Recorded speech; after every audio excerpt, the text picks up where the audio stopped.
Hello all, 1st of February 2017, Dan here from Essex, United Kingdom. Not particularly great weather at the moment, had a lot of rain this week and a lot of frost last week, but hey, what do you expect for the middle of winter here in the UK? So what I thought I would do is show you one of the additions to the backyard orchard.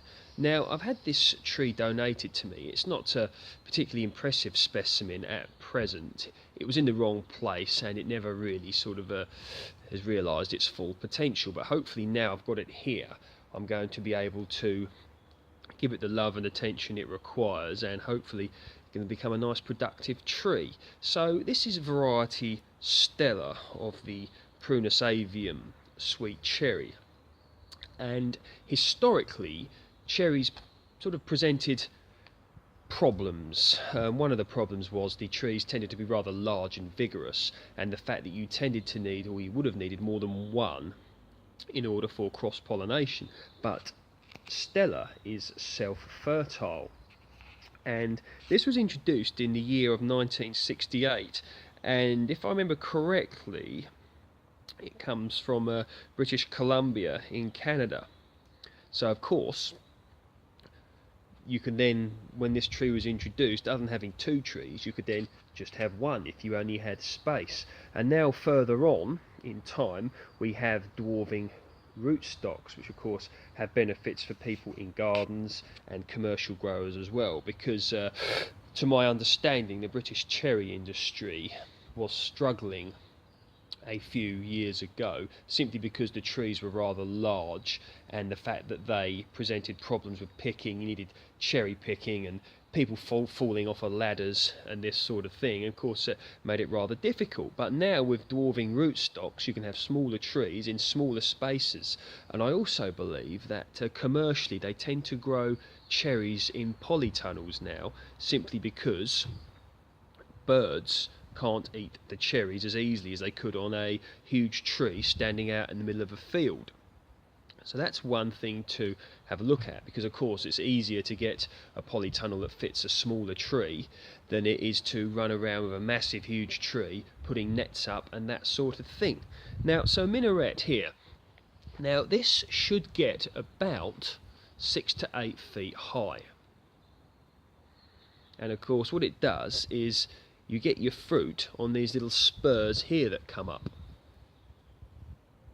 which is a nice idea. Hasn't got much on that side, and the reason for that is because the tree was in the wrong place, as I said, and it's been knocked and a few things like that. But I'm hoping now here it can get a nice bit of growth going here, and we can then have a rather productive tree.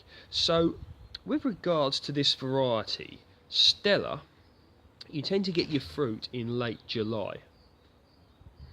Of course it will depend on the actual exact place you've got the tree. Of course if you've got like a fan or something up against a south facing wall or fence where it's warm, you'll get it a bit later than if your tree is stuck in the dark somewhere like north facing. I mean, it wouldn't be advisable to put this tree in an area that doesn't get much sun. They do like their sun. You get a nice sweet cherry, and this has a good resistance to certain diseases such as canker, and the fruit splitting as well with this sort of tree. It has got a little bit of resistance to fruit splitting and brown rot as well. So of course, as I stated before, it's self-fertile and it's in the pollination group 4, which means you could use it for pollinating other varieties such as Morello, Napoleon, Van and Penny, that sort of thing. So there are different rootstocks you can get this on. If you wanted a bigger tree, you could stick it on, you could get one on Colt, or if the soil is not particularly good quality, a variety called Colt, C-O-L-T, and that will produce a tree around 3 meters tall. There's another one called Stella, which goes a tree about 2 meters tall. Please correct me if I'm wrong. I believe that commercial growers use a lot of Stella nowadays. And cherries do well, within a pH of 5.5 to 8, although 6 being ideal. So you can see that it's certainly possible to have a cherry tree in a relatively small garden. There are certain, good places you can buy these from, your local garden centre.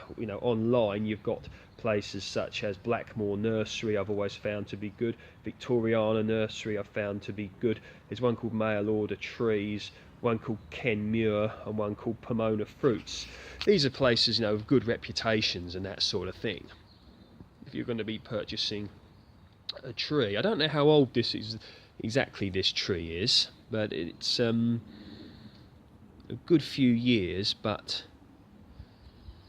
as I said, it's in the wrong place and it never really realised its potential.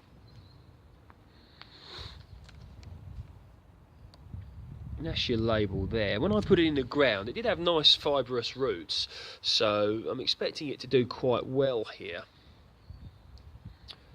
And because it's on a minaret, you do have to be careful, because of course the roots can't spread too much, because the roots, they won't get as big like on a big tree, to ensure that it has enough water, particularly in dry periods. And I'm going to be putting some mulch around the bottom, a bit like I got here, look, around the bottom of this Concord pear tree. So that's variety Stella. So one thing, once this does start getting crops of fruit on it, you want to make sure you've got it covered up, because the birds, pigeons and all that will quickly relieve you of your fruit, because as most people who are into gardening know, birds absolutely love cherries, and some will even eat them when they're green.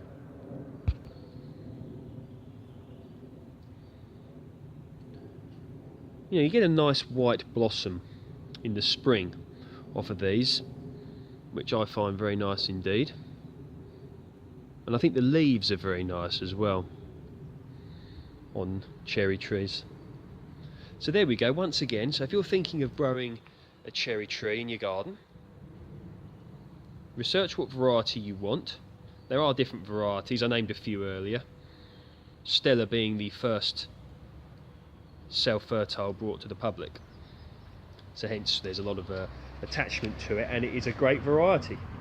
Another cherry that I did well with a few years ago is a variety called Sweetheart. Decent sized cherries, and these actually are grown commercially, Sweetheart cherries.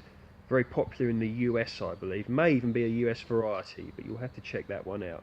Now, if you've got a great big garden, you might fancy putting one on a large rootstock and getting a huge cherry tree and letting it grow away. That is one thing you could do. If you've only got a place for a potted cherry, one of these, as long as you watered it, you can make sure that you can have cherries in a little cherry tree in a pot. So it all depends on what you've got, but the flexibility is there. This is where the graft or the budding occurred. I've got to take these off the rootstock. One person I know has got a couple of medium-sized cherry trees, and they've got them in a fruit cage so that the birds cannot get them. Cherry variety Stella. All the best.